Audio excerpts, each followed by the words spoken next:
Kes nendest Katja tüdrukutest võitis tantsuvõistluse? Alustame kõigepealt kõige tähtsamaga ehk vaatame nad üle.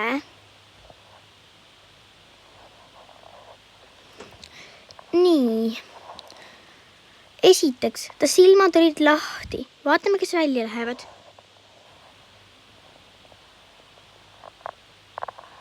Kes välja läksid? Siis teiseks, tal oli juukseaksessuaare. Vaatame, kellel ei ole, kui märkate kedagi, kellel ei ole peas juukseaksessuaare.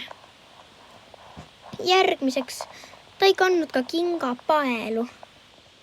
Nii et vaatame, kellel ei ole kingapaelu.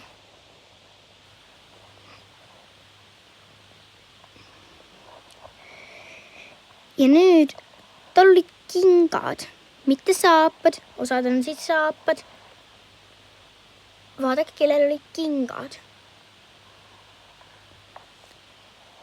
See Katja tüdruk kandis ka midagi roosat.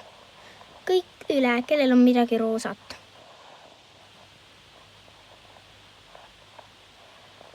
Ja viimaseks, tal paistsid käelabad üleni välja.